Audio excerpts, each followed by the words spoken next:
Hello friends, आज की कहानी का शीर्षक है माँ की आखिरी इच्छा।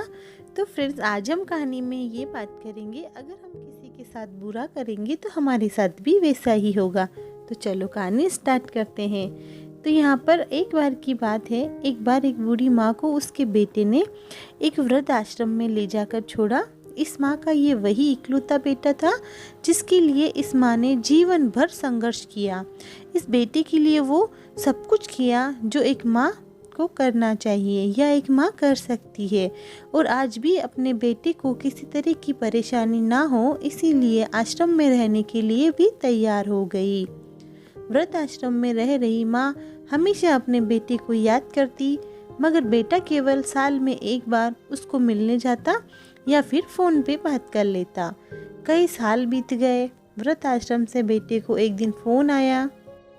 उन्होंने कहा, बेटा जल्दी से आश्रम आके अपनी माँ से मिल लो, वो बहुत सीरियस है। बेटा जब अपनी माँ से मिलने पहुँचा तब वह अपनी आखिरी सांसें गिन रही थी। बेटे ने अपनी माँ से उसकी आखिरी इच्छा पूछते हुए कहा, माँ मैं तुम्हारे लिए क्या कर सकता हूँ, बताओ माँ। माँ ने कहा, बेटा इस आश्रम में गर्मी और मच्छर बहुत ज़्यादा है, यहाँ पर कुछ पंखे लगवा देना। फ्रिज ना होने की वजह से यहाँ हम पर बूढ़ों को कई बार भूखे पेट सोना पड़ता है, क्योंकि किसी ने दिया हुआ खाना भी यहाँ पे ख़राब हो जाता है, उसे भी हम नहीं बचा पाते। तो इस आश्रम के लिए एक दो फ्रिज भी खरीद कर रख देना।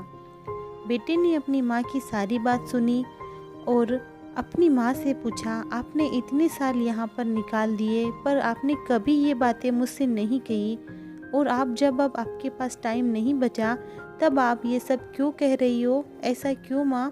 माँ ने बेटी को जवाब देते हुए कहा, बेटा मैंने गर्मी, भूख और पीड़ा सहन कर ली, लेकिन मुझे पता है जब तेरे बच्चे तुझे यहाँ पर छोड़ कर जाएंगे तब तू ये सहन नहीं कर पाएगा, इसीलिए तेरी सुविधा के लिए मैं तुम्हें ये सब लगाने के लिए कह रही हूँ।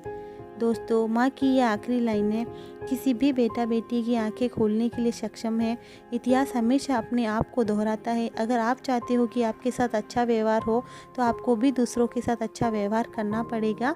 तो हमारी कहानी से यही शिक्षा मिलती है कि अगर हम किसी के साथ भी बुरा करेंगे तो आज नहीं तो कल हमारे साथ भी बुरा ज़रूर होगा। तो हमें किसी के साथ भी बुरा नहीं करना है, चाहे भले कुछ भी हो जाए।